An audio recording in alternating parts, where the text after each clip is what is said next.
Welcome to the Change Agent podcast. Coming back after, about 2 years off, I'm excited to be in front of the microphone again to create this platform that I call the Change Agent podcast, where I get to have conversations with people that I identify as leaders and influencers and agents of change in our community that have a platform but go above the expectations of that role to find a need and fill it. And over the years, I've used this as an opportunity to just celebrate these stories, introduce them to the marketplace so others can find inspiration in those stories.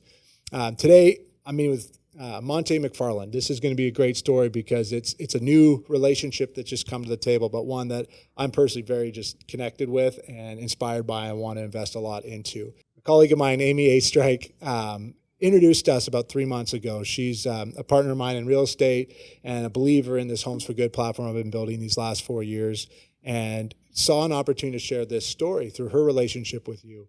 And the idea is the relationship started with a conversation, but the opportunity is to help what is an incredible youth football team here that is up against the odds every single day, but has a community around them helping them to achieve on a level so much greater than I think a lot of people would expect. And they're fifth in the country, if I'm correct, right now at the ages of 12 and 13. And we are in a position to help use our everyday real estate responsibilities and the transactions we have to help this team fundraise so that they can play at the highest level in Florida this December and compete for a national championship. They're going to get there no matter what, but there are so many people sacrificing for this team every day. If we can step in and be a part of that and help just from the sidelines, we would love to.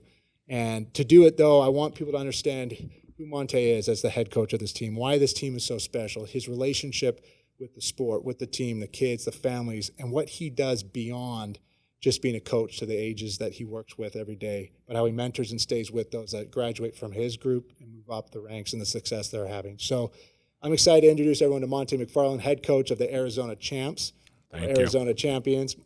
Montae, thanks for joining me today. Thanks for allowing us the opportunity to come alongside you and serve you and be a part of your story and celebrate that story so more people can be aware, and hopefully you want to reach out and help you guys accomplish all your goals and more. I appreciate it, and thank you for having me.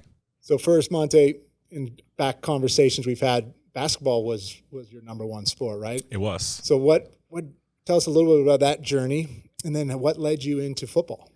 Well, I played basketball growing up my entire life, probably starting as early as the 6th or 7th grade. When I was in high school, I was in California, went to Chatsworth High School. And then when I graduated, I went directly into the Air Force. Military was very big for me. My high school coach was a Marine. We used to wear hats around high school that read war, writing, arithmetic, and reading. So I was taught very early that education is the thing that changes economic backgrounds.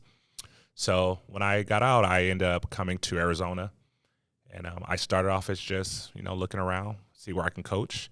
Basketball was not in season, so I ended up with the team, the AZ Bandits, and I went over there, and they told me they didn't have any spots open. I went back a week later just to, hold a bag, and 12, 13 years later, I'm still coaching football. So never played a down of football. I'm one of those people that, people say, how can you coach if you've never played? Well, that's me. I love the game, and I've been part of the AZ Champs now for about the last 6 or 7 years, and we've won 2 national championships. Wow. And a little context. Tell us about the team, the league that you guys play in, because obviously we're such a big city here, and there's so many layers to youth sports. Just educate people so they can understand where you guys play and kind of the level of talent that you play. Yeah, so we're based out of South Phoenix. We play in NYS AYF. It's a league that's ran all over the country. There's regionals, there's nationals. Right now, we are the number one 12U team in Arizona. We are just recently, we've reached number 4 on the West Coast rankings, and we have a huge tournament this next weekend to see if we can continue to move up the ladder. You just mentioned that tournament. Would you share a little bit about this? Because we just became aware, quite an honor to be invited to this, correct? It is. So it's the YNC. It's the Youth National Championship. Right now it's preseason, so all the rankings come out in preseason. They've had, I believe, 3. They started in South Carolina. Then last weekend they were in Houston, and this is the only West Coast Nationals. So this is an invite-only tournament, and this is our first time ever receiving an invitation. So we're very humble and very proud about that. How many teams total get the invitation? So per division, there's going to be 6 teams per division, and obviously this is just the West Coast one. So last week they were in Houston, and they would take the top 8 to 10 teams in the South, and they've already done their East Coast one as well. Awesome. So I want to step back a little bit. So one reason this story and the opportunity to help you guys is so special to me, and what makes me so excited to share, is that I grew up in Vancouver, and I saw sport as a platform to be of service, so much more beyond just a space to entertain. And I grew up, for example, kind of having mentorships by just watching players and talents. And the Vancouver Canucks were one, being a hockey guy, and they were always in the community, giving back, using the platform, the jerseys they had, the names on the back, to bring some sort of hope or aspiration to others. And I see sport as such a powerful vehicle for that. And I always have, and I pursued it in the professional space from the agency world. And then when I moved to Arizona and got into real estate, I saw real estate has a similar relationship that sport does with people. It can be so much more than just buying and selling a home. It's an opportunity to build real relationships and create an opportunity to serve in different capacities. And sport can touch so many lives at any given time and be a platform that does so much more than just give people an athletic platform or an opportunity to entertain. So one thing that's inspiring about this story is hearing relationships that you have with each of these kids and how there's a struggle every single day before they even step on the field. Yes, sir. And the community that's a part of helping them get there every day and serve these kids every day and give them hope. Tell us a little about the struggles that you have to face every single day so people realize what this team can represent and what sport can represent to not just their future today, but tomorrow. I mean, first off, I think the most important thing is to realize that we use football as a vehicle to teach life lessons. So it's so much more than just football when we're out there on the field. It's about teamwork. It's about teaching work ethic, but things such as just getting kids to practice, making sure that our kids are fed for the day, making sure that, our kids even know how to do laundry, those types of things. These are things that we have to teach these boys on a day-to-day basis. So the relationship that I have with these kids are so much further than football. We have I literally live by a lot of sayings, but, it's coach them hard, but love them harder. We have to let them know that we care about them, that we're going to be there for them. I do grade checks literally in my phone. On my calendar, I probably have 6 or 7 different kids that my alarm goes off to tell me to check the kids' grades. Because if you can't take care of business in the class, you can't step on my grass. So there's just so many things that we have to do before we even touch a football. Just the equipment that we have to give for the kids, raising money, different types of things like that. That's what we do, but that's just part of who I am. That's been ingrained in me since, I was in high school. I was the kid who my coach let me sleep on his couch for an entire summer because I lived an hour away from school and I would have never been able to make it to those games.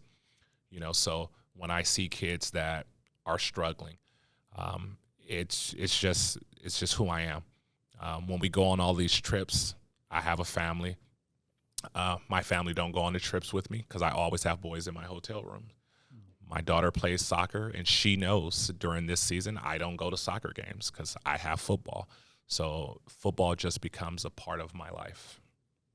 You had mentioned a comment, kind of a saying that you kind of grew up playing with, which is behind the other side of the block. See past your block. See past your block. That's right. Elaborate on that because I think there's a lot of power in that. Yeah, so I'm from South Central LA, down in Watts, down in California. So a lot of times when you grow up in certain poverty neighborhoods or you grow up in, lower economic backgrounds, you really only see what's in your neighborhood.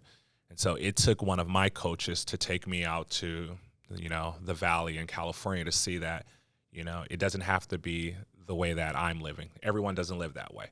So when you start to have aspirations and dreams and you start to see bigger houses and you start to see better cars and those types of things, you start to understand that there's a much bigger world out there. And if you reach for those goals, you're able to achieve those goals. So part of what I do is we make sure that our kids on the weekends, we take them to different places. We take them out to, different restaurants. Every year that I take my team to Florida, there's 4 to 5 kids that's never been on an airplane before. And for some people, that's That's, it's just the norm. But for some people, you've never been out of your neighborhood. So just think about that. If you grew up in a neighborhood where it was a low poverty neighborhood and you've never been out of your neighborhood, how do you aspire for more? How do you dream for more? And the people that are around you, if they didn't make it, then how do they continue to support your dreams? That's why we hear those stories where, everyone was told no, and then all of a sudden someone's, makes it out and the community rallies around them. That's what we're trying to build here.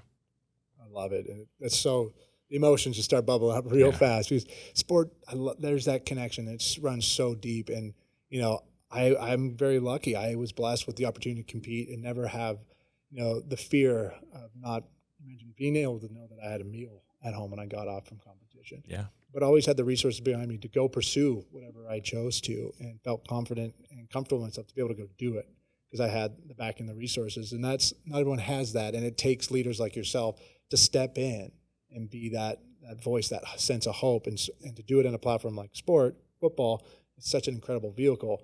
And I think what's important too that people can really connect with is you're not done with these kids when they graduate out of the age bracket that you coach. And there's two parts of this. First, I'd love for you to share why you stay at this age group and share the successes that are about to happen for some of the kids that you coached 4, 5, 6 years ago that are now graduating out of high school and having the world open up to them. Yeah, so my group now are 12-year-olds. The majority of them are 7th graders, so we still have another year before they go to high school.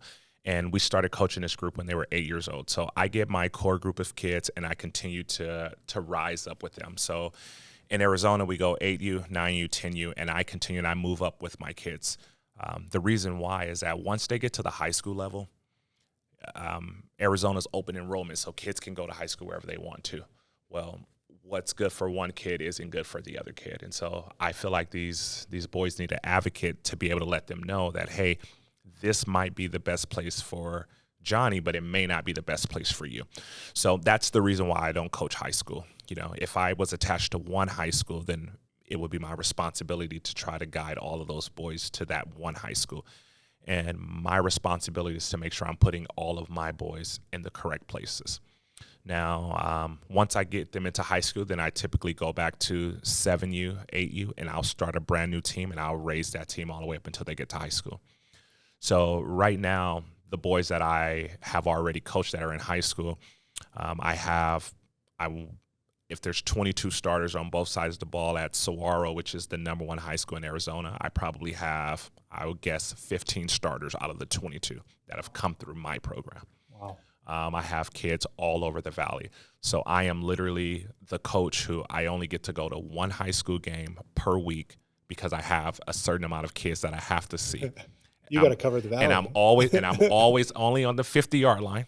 I'm never in the stands because I don't want the other kids on the other side to feel as though I'm supporting that school more than one school.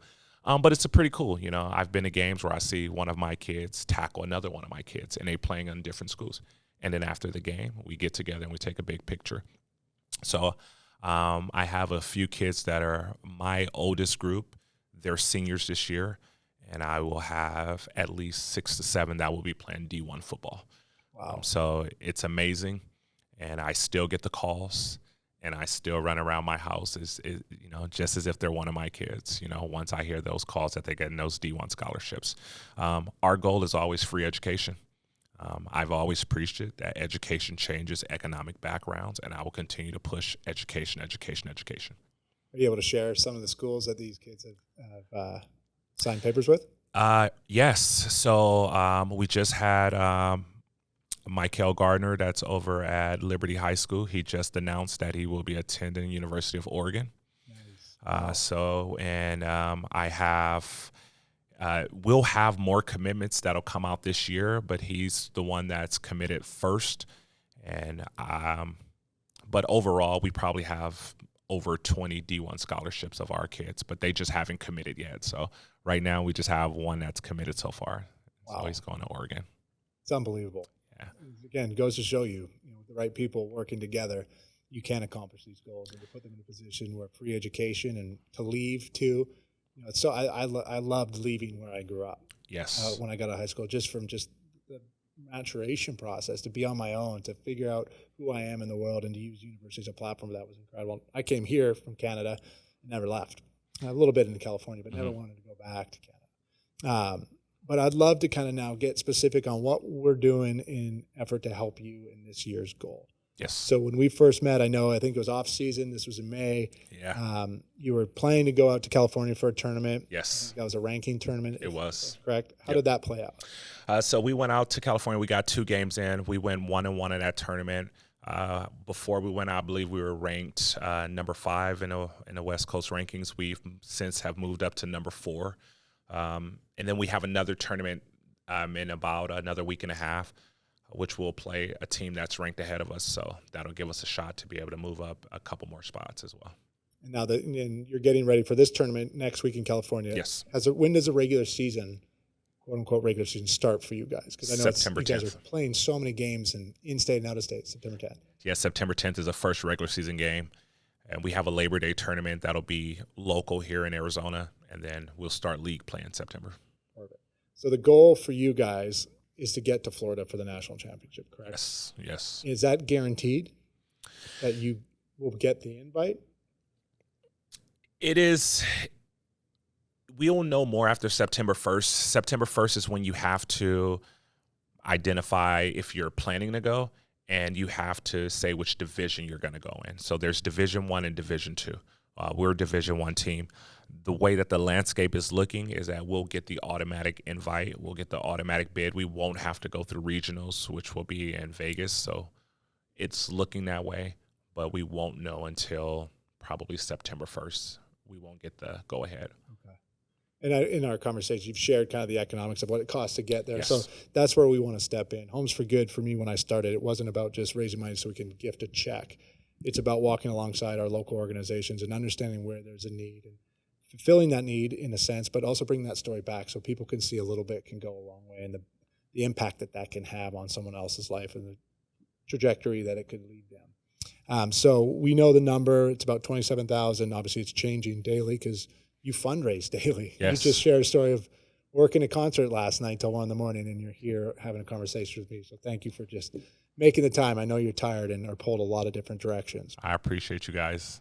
But the idea is helping you get there, to just take a little bit of that stress off of your back because you carry a ton and you serve these kids and your family with everything you have. And if we can come alongside just a little bit to help, we can. I'm so grateful that Amy, who's going to come on here in a second, was able to make this relationship happen because I just personally want to help and help see you achieve the goals that you have for these kids and have these kids realize them at the same time. So the simple formula for us is for every deal, either myself or anyone on my team, we've got about 12 to 14 different team members. $100 minimum is going to go directly towards serving your guys' goal to raise that fund to get to Florida. And that helps airline correct. It helps accommodation travel when you're there. So hopefully that can help. We just had a pivot. So we're working directly with you guys now with who Homes for Good was working with at the start of the year. And so I'm excited to be able to push all those funds towards helping Arizona champs be national champs. Well, I think that would be just such an honor to be a part of and to help bless you because you're blessing these kids' lives every single day. Well, I definitely want to say thank you for that. We've never had the amount of support, that you guys are providing with us. So we definitely appreciate that. And, like you said earlier, we're going to make it. We're going to figure it out. That's what we do. We find solutions to any problems that may arise. But, yeah, we're fundraising. I have more fundraisers set, and I have a terrific team around me, and we continue to push for these boys. And but with you guys on board and, just being able to talk to you guys and you guys helping and putting our story out there, I just want to say thank you. We appreciate that. It's an absolute honor, and I mean that. And I want to be as sensitive as possible because I'm a father. I have 3 kids, and my job is to protect my kids. And these are children who have families, and I don't want to step on any toes. So we'll walk as closely with you as we can to serve and celebrate your story without with keeping in mind that these are kids and this is your team, and we don't want to be a distraction. That's not what this is about. We just want to help. And So you can kind of we can give an example. So last month in July, we closed 14 homes, and that's typically a slower season. So that's 1,400 is going to help. And there's an incredible guy, a good friend of mine, Amy knows well, a big part of our team. He's a lender, and he's a big football guy. And he just has a heart to give. And when he heard what we're doing and how we're helping these kids, he's committed to match. So moving on, you can know that for every deal the Wexler Group team does, $200 at least is going to go. And if we can share these conversations more organically with our audiences and the people we interact with every day, hopefully other people will feel like, I'd love to help this team get there. I know other members on our team want to get behind it on some level. We're kind of brainstorming some ideas, but again, it's not to be a distraction to you and kind of the goals that you have. It's just to be, a voice in the background, just going, we're here to help. And you just say how much, and we'll do our best to try to achieve that for you. That's amazing. We appreciate that. And then I know we got the side project. We'll talk. It'd be fun to talk a little bit about. Yeah.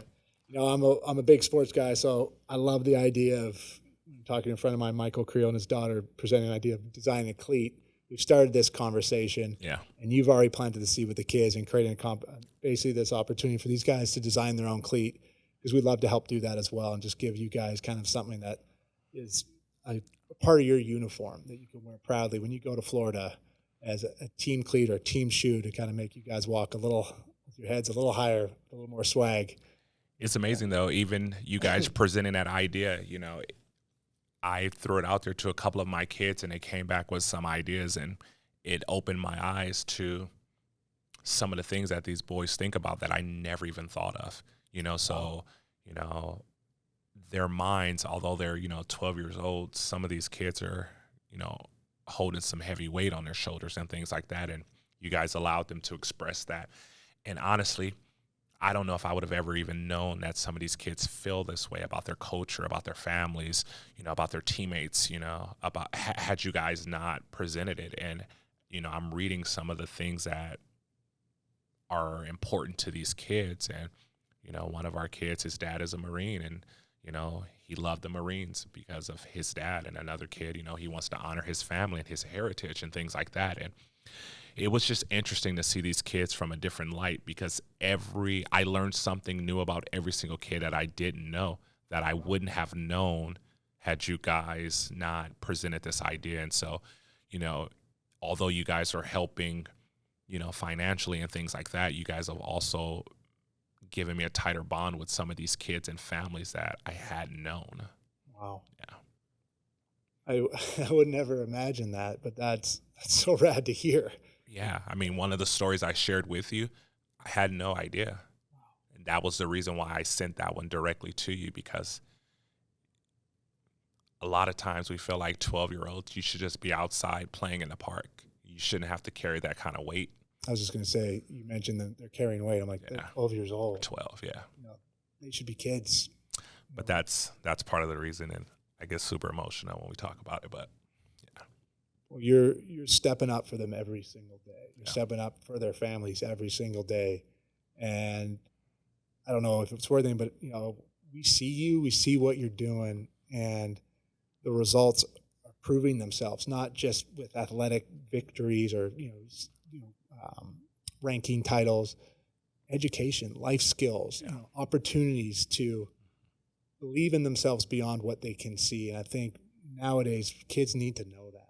Yeah, for sure. They need to be able to believe in themselves. I'm terrified for my kids because they're 8, 5, and 3. They're about to enter the school system that is completely different than I grew up in. And my whole mindset is, how do I protect them? How do I keep them safe from their environment potentially attacking them? And I can't even imagine what your kids go through every single day. And to me, to see that they're achieving the successes they're achieving in sport when they're up against battles that most 12-year-olds should never have to go through is phenomenal. And I really hope people can hear that and see you and what you're doing and find it in their hearts to find a way to help. Because you're one of so many stories, I guarantee, around the country in multiple sports where if it wasn't for football, who knows, right? For sure.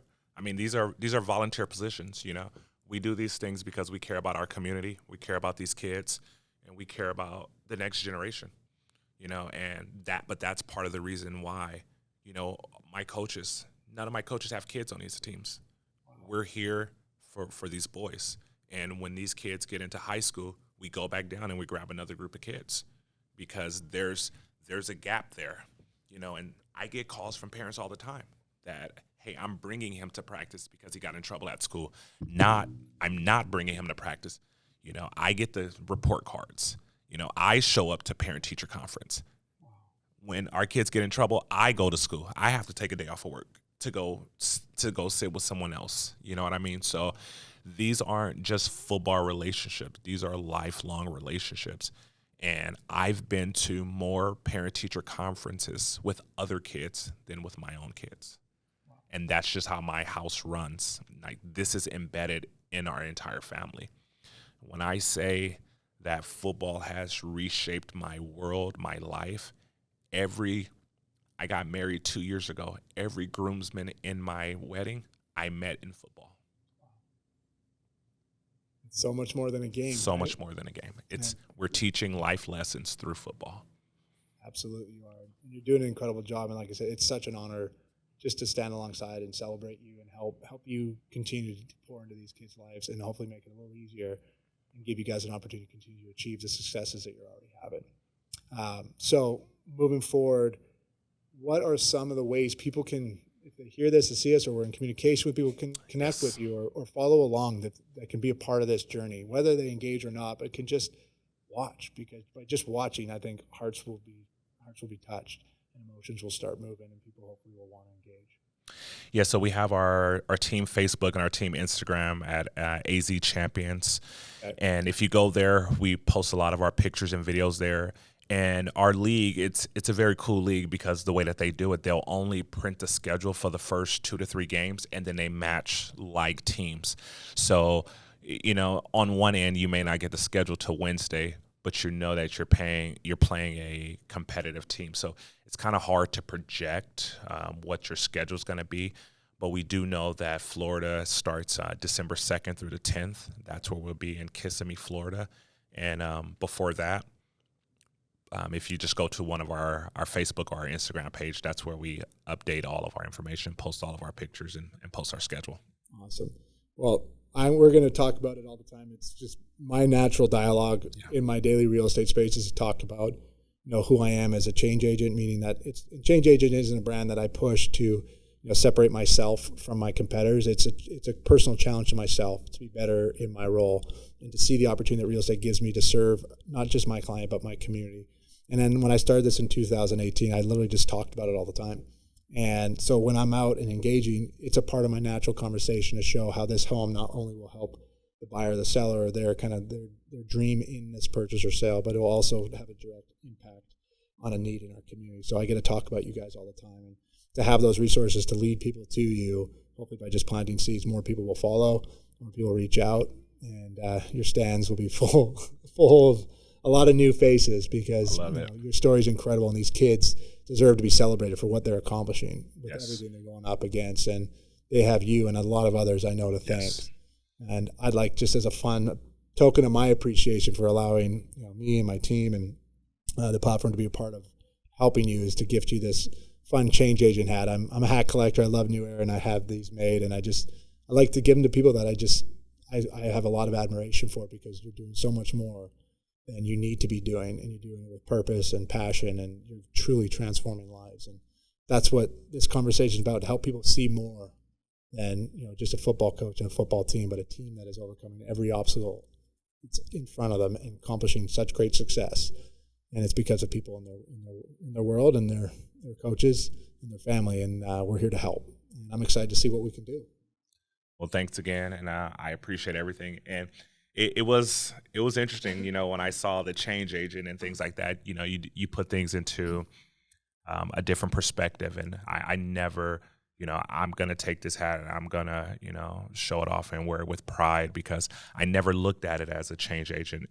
It was just my turn, to pay it forward, and that's what coaching is all about. Like I've expressed to you plenty of times, I coach because of how I was coached.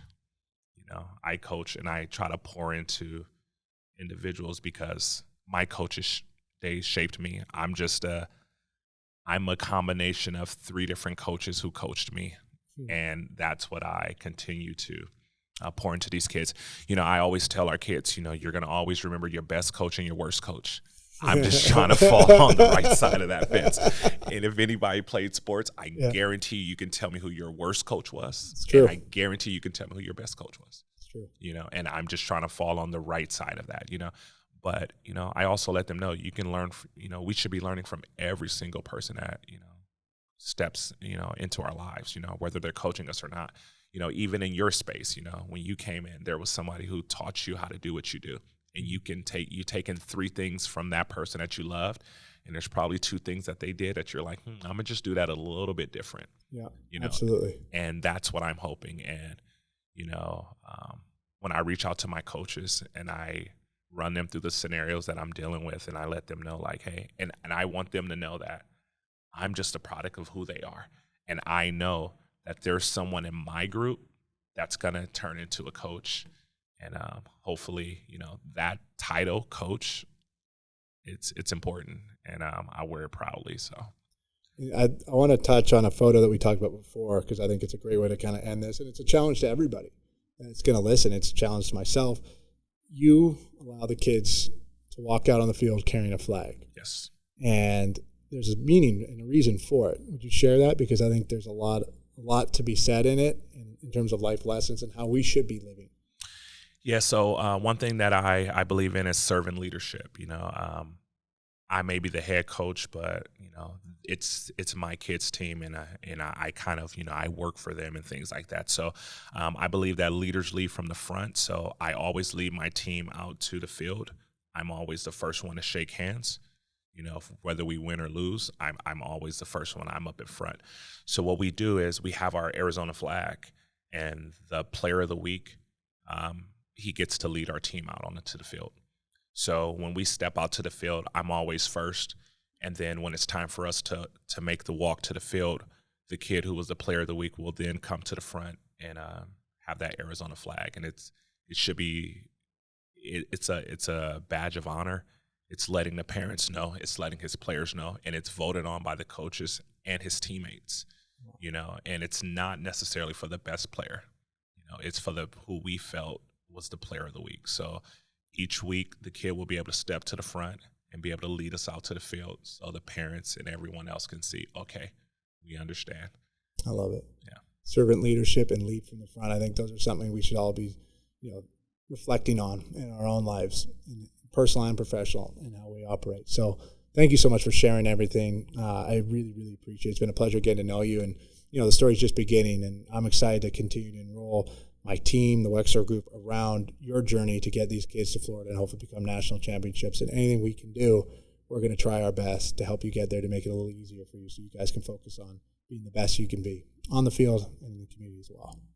Well, thank you. And for the record, we have a shot. we just need a shot. When you get to that level, it's all about that one game. Yeah. Like, I don't have to be better than you the entire year. I just have to be better than you one game. And so we definitely have a shot when we get there. Who do you think's biggest competition? Oh, there's a couple of teams. There's a team out in California, the OG Ducks. They went undefeated last year. I think the team that came the closest to them was probably by 21 points. Wow. And they're going to be the favorite. They should be the favorite. There's a team out in Jersey. They have a man-child over there. I don't know if I've ever seen a kid run so violently and also so gracefully at the same time. A mini Derrick Henry? More of a mini. I'm trying to think. Violently. Barry Sanders gracefully. Whoa. And then Derrick Henry. Whoa. And then he walks off the field, and the best part about him is he shakes everyone's hand, looks you in the face, and says, "Thank you, Coach. It was a pleasure to play you guys." Wow. So not only he makes you so mad because you can't tackle him, and then he makes you even more mad because he's so humble and nice. You ever meet somebody and you want to not like that person, but he's so nice and humble, and you're like, oh, I wish you the best. Yeah. But could you just miss our game? Yeah. And then we'll be right there. Okay. We'll be right there when it's all said and done. I have a couple of amazing kids on my team. I probably have 2 kids that if there were youth rankings would be in the country, in the top 10. I have a couple on my team. Wow. So it all comes down to the matchups. Yeah. Because the way that it works out there, it's not a ranking system once you get to Florida. It's a blind draw. Okay. So it's literally ping pong balls, and it comes out, you are playing this team. So if you get a good draw, those other 2 teams may have to play each other. And you get a bad draw. You may play one, and the next round you play the other. So it's all about getting out there, getting in the right mindset, making sure you're able to get all of your kids there, which is a huge thing. But I've gone to Florida a few times, and I have never left a kid behind. Mm-hmm. That's just part of what I do. No kid left behind. That's just another statement of what we do. That's why we're here. Yes, sir. Just to be another source for you to lean on when needed. I'm here to help. Yes. Well, thank you. Coach Montae, Coach McFarland, Coach Montae McFarland, whatever one you want, or just Coach, thank you for just taking the time and just being a part of this conversation, allowing us the opportunity, like I said, to walk alongside and just bring your story so more people know what you're doing and the lives you're touching, the successes you guys are having. Because it's incredible in person. I love it because it's through a platform that I'm so connected with in sports. So thank you, and I appreciate you, and we look forward to updates and getting more people connected to who and what you are and what you're doing for these kids in this community. Thank you again. I appreciate it.